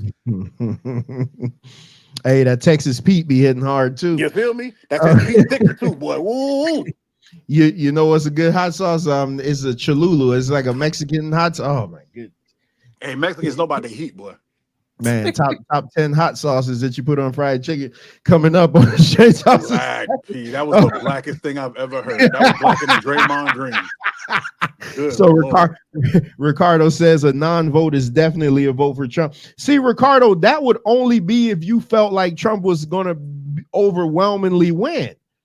So you still don't think that she has a chance with that type of statement. You don't realize that you're saying that. Because why couldn't it be like a non-vote is a vote for Kamala? That would literally mean that you think he's so far ahead of her. Maria G says I'm in Oregon. I did not know that. Maria G, I'm almost sure that you're black. How is it being a black person in Oregon? Like I never heard of a black person from Oregon. That's crazy. Black. Huh? I think she's just one. I don't think she's black. I think she's just one of those people who comfortable in her skin, so she come off like she's not scared. Oh, okay. Like what we used to think Justin Timberlake was before he became a bitch. Yeah, I don't know. I don't know what Maria G, like. She's always around, so I just assume, I just assumed that she was black, but I could be wrong. But I never seen any black people from Oregon. Ricardo says because there's no viable independent candidate. Jackie McCall, I would love for this man to go to Mar-a-Lago and retire. That this country will have a two-party system that they can go sit down and reason with one another together. They don't agree on anything. Yeah, I mean that's politics. That's the political game. No, I think it's going to be. So Ricardo's saying he think it's going to be very close. Democrats need more women like Regina King and less like Tiffany Henyard. Well done, Maria G. Well done. Ricardo says, "Oh, she is black. She black. Go ahead, okay, sweetie. She is okay." Because I just assumed that I didn't want to. I didn't want to just I assumed that she was black, but when I never heard her say where she was from in Oregon. I'm like, damn, I never came across a black person that say they lived in Oregon. Only black people from Oregon I know are on the Oregon Ducks football team. Like that's it. She just left California and she went north. That's it. Just never. She was trying to go to Washington State and got stuck. That's all. That's on the other boy. That's way on the other side from where we are. Yeah. Hey, what's up? Oh snap! There's 80,000 of us. She said we got a whole community out there. Okay. Oh. I heard Oregon is a fire place to live too. Nah, I mean, they don't have the winter. They don't have the winters like Vermont, but it's beautiful. Have you been there? No, y'all didn't get that joke. Never mind. Nope. Well, Oregon. What you doing? An Oregon Trail reference or something? No. There's a black guy who has a comedy special, and in his special he's talking about how white people always like go visit places that black people never go to, and he's like, Vermont in the spring. Have you been there? Have you been there in autumn? The leaves. Oh, it's wonderful. The foliage. But you had to see it. Hey Ricardo, I got a terrible memory, man. So she may have said it, and I just don't remember. I'm not gonna remember half the stuff when I hit off. Hey, I ain't gonna lie to you. She once said Kevin was cute, and I lost love for her after that. So I ain't really got nothing to say to her. Now I do remember. I do remember her saying that she want to hook Kevin up with her sister or something. Yeah. That was. And I was like, ugh. Yeah, that was in the infancy of the show. Like she was saying that. But who do the values predominantly affect? Pertaining to who? Pertaining to what? Oh, you or them? We got a whole WH in that. What? Oh, you or them? You're talking about Republican values. Well, listen. I'm a conservative brother. I'm very conservative. I don't feel bad. The majority of black people are conservative. The majority of black people will be Republican. The problem is Republicans are the party of racists. And I mean outward racist, because Democrats are full of racists too. But the Republican Party is okay with them being outward. Okay, Maria G, that is hilarious. The Republican Party is okay with them being outwardly racist. So that's why black people can never join. That's why there needs to be 4 parties. There need to be a super, super, super MAGA party, then a regular conservative party, a regular Democratic party, and then a super progressive party, so I can get the hell away from these fake fence riders. I can't stand the fence riders. I hate the fake, the wannabe progressives, the wannabe them. Oh yeah, I really believe in this, but they only believe it up to this point, and then it's more money. It disgusts me. I can't stand them all. I hate people that half step, believe in what you believe in, and get the hell out of my way. Period. Point blank. I'm sorry, Trevor. Go ahead. I go ahead, Kev. I don't know, man. You say that, but when it comes to minorities, don't they get locked up more when it comes to Democratic ran states even? That's because that's where they live, sir. You see how people take statistics and they don't even think about it past the first step? They live mostly in that's why they're Democratic places. Because black people don't flock en masse to Republican states. You don't see many black people in Montana, do you? Because they'll kill us. I don't know about that. Now you don't know about all that. But what I can say is with the whole illegal immigration situation, when it comes to reporting crimes, it's increasing in Democratic states, because there's so much like lawlessness coming in. Nah, I don't agree with that. I think it's increasing because the Republicans have made it a priority to push that propaganda. And the more they push it, the more the people who are on the fringe edge of Democrat, the people who are closer to independent than Democrat, they start to be like, whoa, what is this? What is this? And once they start to get into it, now they don't like them either. Because before there was that propaganda, black people love Mexicans. We didn't have no problems with Mexicans. Mexicans was cool. They was out there. It was like, hey, bro, can you come fix my roof? Orale. Well done. Come on through. But the second when they started pushing that propaganda and black people started realizing we ain't got no money because all the money was going to gays and the gay programs, they had to have somebody. You always need somebody under you to complain about. That's America. In America, you need someone under to complain about. You know what? And black people pick Mexicans. I'm end the show right there because Mike just said what I've been screaming to MD for the longest for 2 years. That black people just look for somebody to pick on because they can't beat their oppressor. Yeah. And you know the sad part? Here's the sad part. Spanish people passed us. So now they're looking down at us. Bro, oh my God, man, trying to beat that into MD's head is got to be the hardest damn thing in the world. Well, you gotta wait till I say it, then it's verified as right. You gotta wait for me to say it. Man. What's MD stance on that? MD, see, I don't want to misquote him, but it gets into the whole you're not black or no. So what MD says is that black Americans start at a negative starting position than immigrants. Okay. Which is absolute bullshit. That's absolute bullshit. I would say it's true for this situation. That's absolute bullshit. Do you want to know why? And nothing in the world would be. Dr. Mia. Yeah. Shout out to Dr. Mia in the building. Yeah, nothing could be further from the truth. That's the crazy. I can tell you why black Americans think that way. The reason they think that is because they're not unified. The difference between immigrants when they come over is they're automatically unified. You've never seen a little black America, but there's always a little Haiti somewhere. There's always a Miramar, little Jamaica. There's always a little Cuba because they get together and they unify and they spend their dollars with each other. There's always a little Asia, a little Chinatown. There's always something like that. There's never a little black American because black Americans are so happy to give their money to whites. They're so happy. I'm talking about nowadays. No, I'm talking about nowadays. Okay, Mike, that's why I always say the reparations is they're just gonna give it right back. Yeah, you give them the money, they're gonna give it right back because there's no unity. Black people I don't know what it is, but black Americans seem to want to be accepted by whites. Black immigrants don't care as much. They just want to they just want to not be in the country they was in.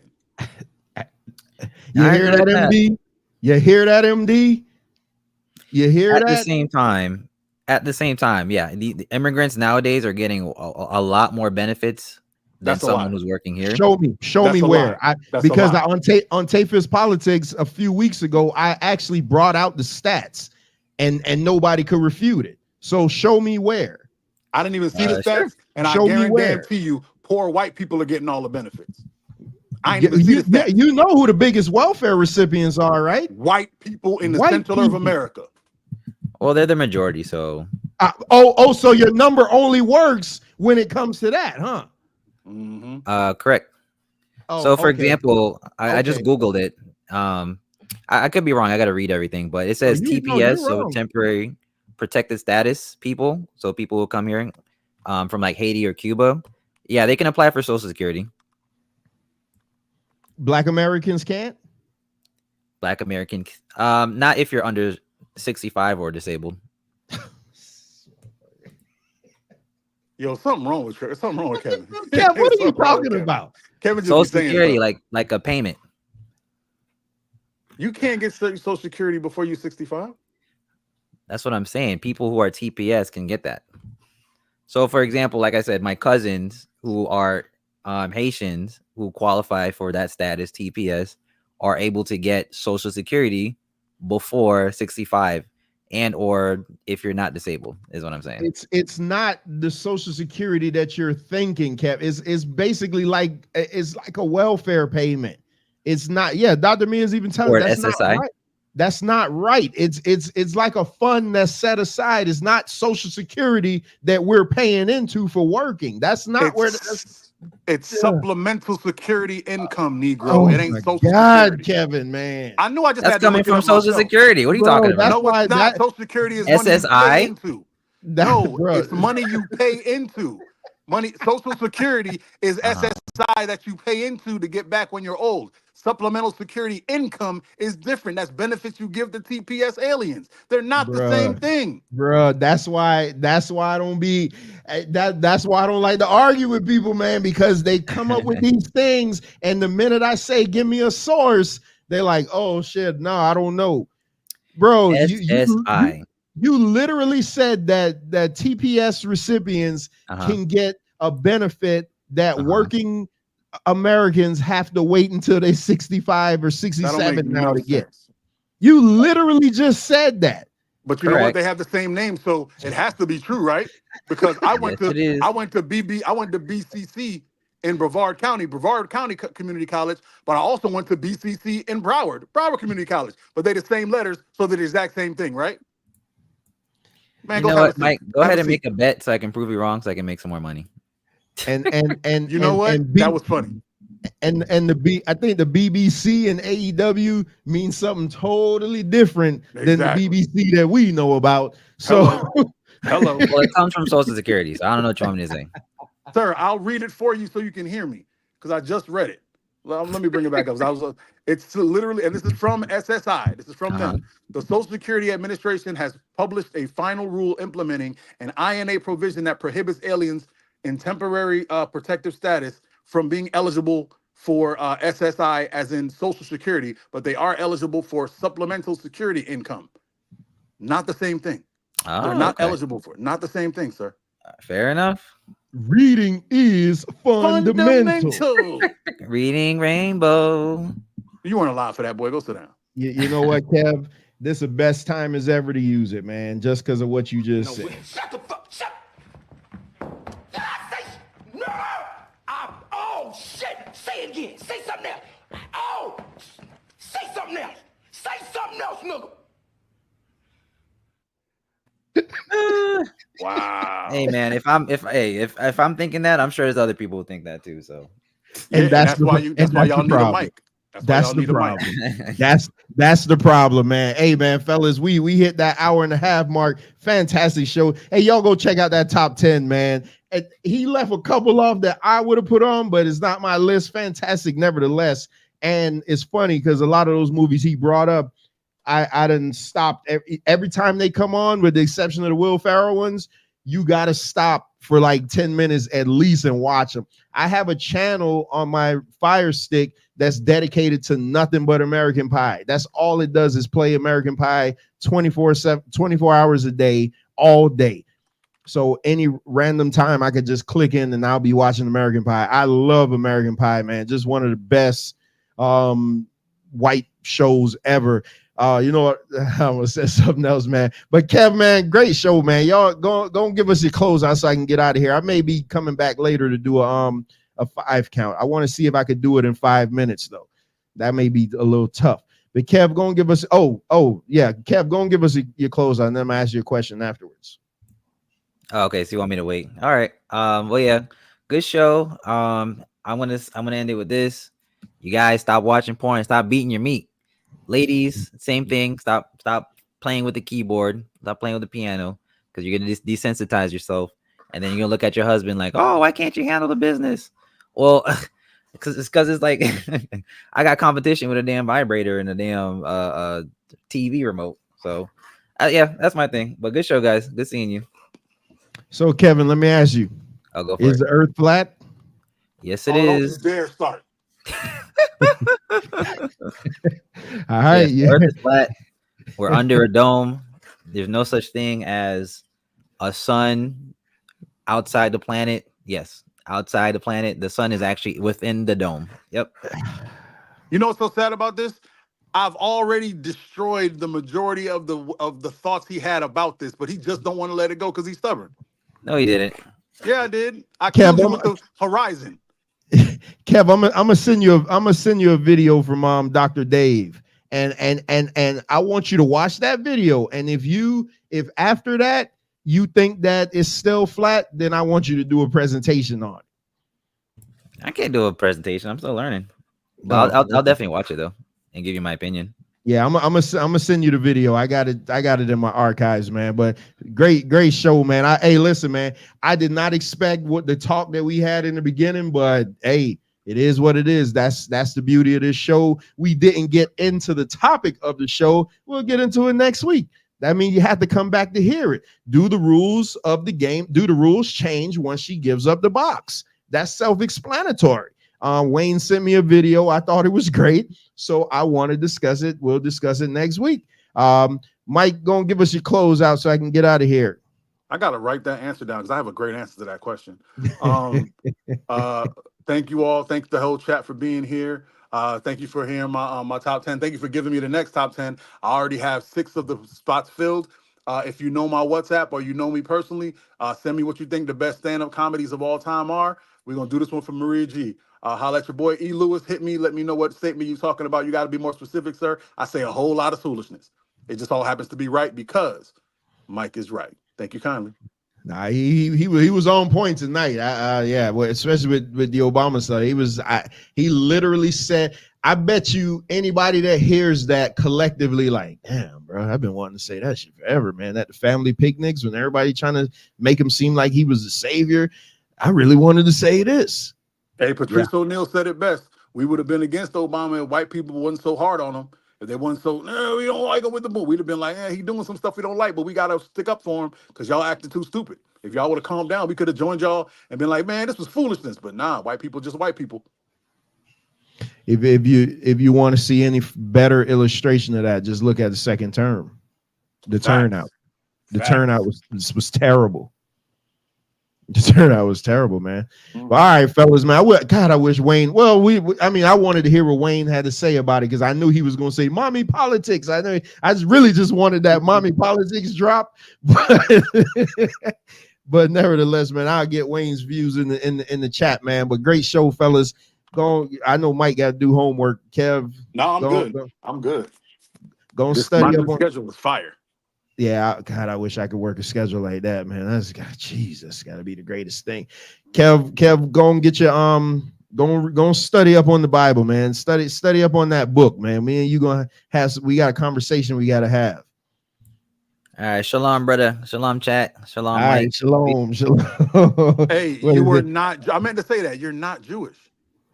All right. Well, Mike. Well. October 31st.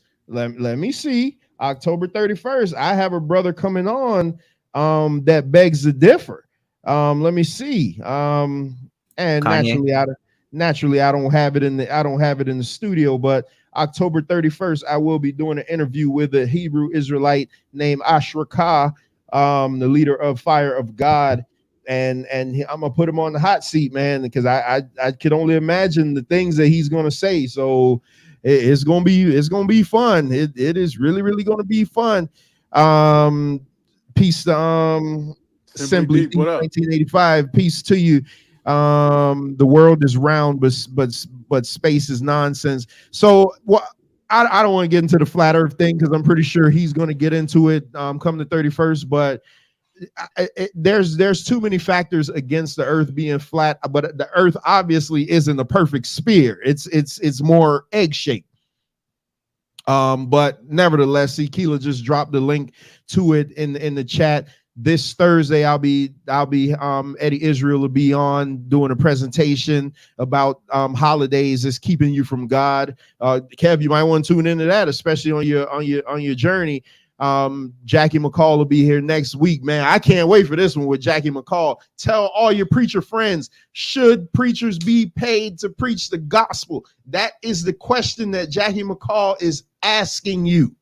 Should preachers be paid to preach the gospel? And he is going to tell you emphatically, no.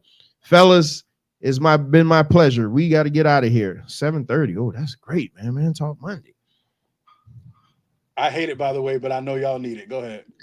I want to argue for 4 hours. Hey, shorter is always better. That's not what she said. hey, there's a commercial used to be like size matters, but it's thickness and width that she wants. Hey, not these chicks. These chicks want their bladder moved. It's a new day. Oh shit. Hey man, y'all stay tuned, man. After dark is coming. After dark is coming. Facts. Literally. Facts. I gotta find a way to kidnap Moon Goddess's mind. Literally, it's coming. It's coming. All right, Mike. All right, holla at y'all. Y'all be safe. Oh my goodness, man. That's not what she said. Hey man, shout out to the chat, man. Shout out to the chat. Let me see where we ended up. Oh man, so Simply Deep asked me this question. I feel like he asked me this question before, but let me answer it though. 15 likes, appreciate that. Let's see. Do you think a woman can go overboard seducing you depending on the circumstances?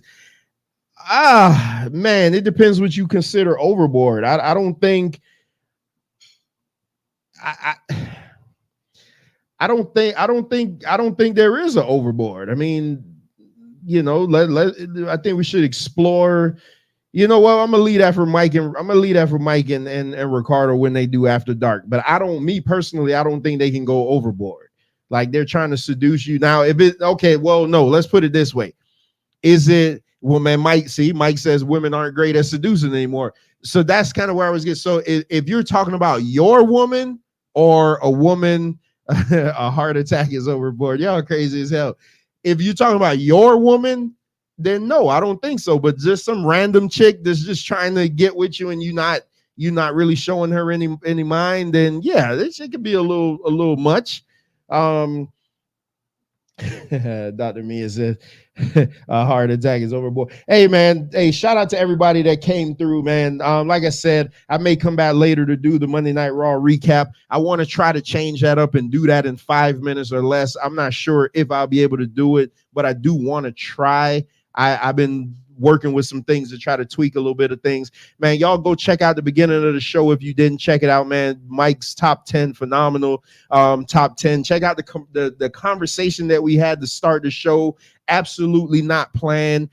It was just one of those things that Kev mentioned something and then Mike took it and just ran with it, and it is what it is. It's how we start conversations over here. Nothing's really planned. I may have stories that I want to go to, but we never, ever get into it. So, well, Maria G, the clock that I'm looking at is the live clock. So Man Talk Monday needs to be 90 minutes, but the show needs to be over in 2 hours or less, because I always do my stuff before they come on. So Johnson talk about you, Jimmy. But yeah, man, see Maria G wrapping me up, man. So we gotta go. We'll see you guys tomorrow for Tape Fist Politics, Wednesday for part 1 of the Vince McMahon Show. Hey man, peace and love to everybody. Thanks for coming through. Go Miami Dolphins, and hopefully I win this pool tonight. Hey, with all that being said, I leave you with these words: always seek out the truth for yourself, because if not, you'll fall victim to other people's interpretations of them. Until tomorrow night, peace. Why are you so aggressive, black man? I'm like, it's a no-win. Always aggressive black man. What's up, man? Wayne. Mike. Oh, okay. Hey man, cut the sexiness out, man. Ain't no women on the panel.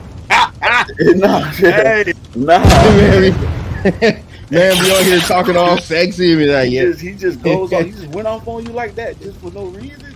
Yeah, man.